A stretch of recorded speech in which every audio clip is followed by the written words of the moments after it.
नमस्कार मित्रांनो, सध्या महाराष्ट्रात स्पर्धा परीक्षा देणाऱ्या विद्यार्थ्यांच्या भावनांशी कशा प्रकारचा खेळ सुरू आहे याचे एक अत्यंत धक्कादायक आणि संतापजनक प्रकरण नुकतेच समोर आले आहे। महाराष्ट्र लोकसेवा आयोगाने अन्न आणि औषध प्रशासन विभागातील औषध निरीक्षक गट ब या पदाची संपूर्ण भरती प्रक्रिया आता रद्द केली आहे। तुम्हाला प्रश्न पडला असेल की परीक्षा झाली, मुलाखती झाल्या, अंतिम यादी येण्याची वेळ आली आणि अचानक ही भरती रद्द का झाली?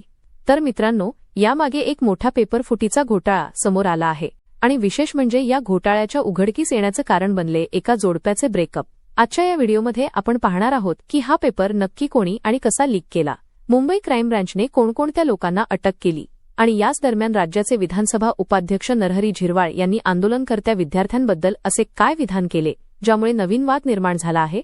व्हिडिओ खूप महत्त्वाचा आणि माहितीपूर्ण आहे, त्यामुळे शेवटपर्यंत नक्की बघा।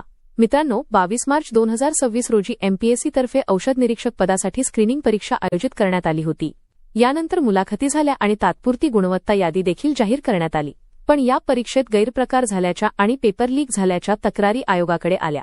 आमदार रोहित पवार यांनीही हा पेपर 40 लाख रुपयांना विकला गेल्याचा आरोप पुराव्यांसह केला होता। या संपूर्ण प्रकरणाचे गांभीर्य लक्षात घेऊन एमपीएससीने मुंबई पोलिसांत तक्रार दाखल केली।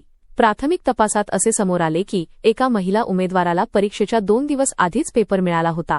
त्यामुळे विद्यार्थ्यांचा आयोगावरील विश्वास कायम राहावा यासाठी एमपीएससीने ही संपूर्ण भरती प्रक्रिया रद्द करण्याचा ऐतिहासिक निर्णय घेतला।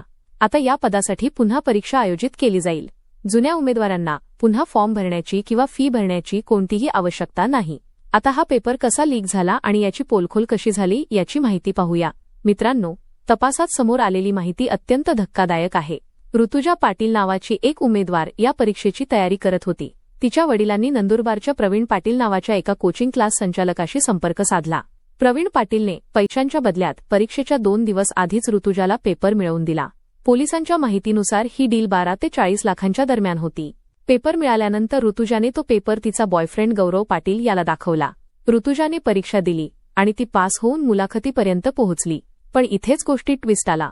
परीक्षा झाल्यानंतर काही दिवसांतच ऋतुजा आणि तिचा बॉयफ्रेंड गौरव यांच्यात वाद झाले आणि त्यांचे ब्रेकअप झाले।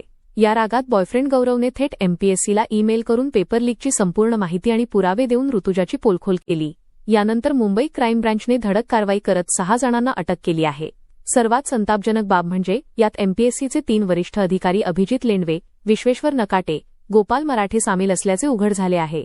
पेपर लीक करणाऱ्या त्या बॉयफ्रेंड गौरव पाटीललाही पोलिसांनी अटक केली आहे। मित्रांनो, स्पर्धा परीक्षा आणि विद्यार्थ्यांचे प्रश्न सध्या राज्यात तापलेले आहेत।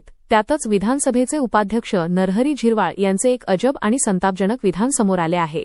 सध्या पुण्याच्या मांजरीमध्ये आदिवासी विद्यार्थी आपल्या विविध मागण्यांसाठी गेल्या 15 दिवसांपासून आमरण उपोषण करत आहेत।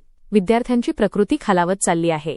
त्यांची समजूत काढण्यासाठी आदिवासी विकास मंत्री आणि नरहरी झिरवाळ तेथे गेले होते। तेथे विद्यार्थ्यांशी बोलताना झिरवाळ यांनी एक अत्यंत अजब सल्ला दिला। ते हसत म्हणाले, खाऊन पिऊन आंदोलन करा। मी पण लपून खायचो आणि आंदोलन करायचो। राज्याच्या एका मोठ्या पदावर बसलेल्या नेत्याने उपोषण करणाऱ्या विद्यार्थ्यांची अशी खिल्ली उडवल्यामुळे विद्यार्थी प्रचंड संतापले।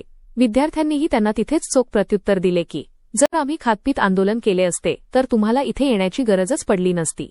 या विधानामुळे नरहरी झिरवाळ यांच्यावर संपूर्ण राज्यात बरीच टीका होत आहे। तर मित्रांनो, एकीकडे अधिकारीच लाखो रुपये घेऊन पेपर विकत आहेत आणि दुसरीकडे नेते विद्यार्थी आंदोलनाची खिल्ली उडवत आहेत। सामान्य आणि प्रामाणिक विद्यार्थ्यांनी आपली गाऱ्हाणी घेऊन शेवटी कोणाकडे जावे? एमपीएससीच्या या भोंगळ कारभारावर आणि नरहरी झिरवाळ यांच्या विधानावर तुमची काय प्रतिक्रिया आहे हे मला खाली कमेंट बॉक्समध्ये नक्की सांगा। हा व्हिडिओ जास्तीत जास्त विद्यार्थ्यांपर्यंत आणि तुमच्या सर्व व्हॉट्सअप ग्रुप्सवर नक्की शेअर करा, जेणेकरून हे सत्य सर्वांसमोर येईल। व्हिडिओ आवडला असेल तर लाईक करा आणि अशाच सडेतोड आणि खऱ्या बातम्यांसाठी आपल्या चॅनलला आत्ताच सबस्क्राईब करा। भेटूया पुढच्या व्हिडिओमध्ये। तोपर्यंत आनंदी रहा, सुखी रहा। धन्यवाद।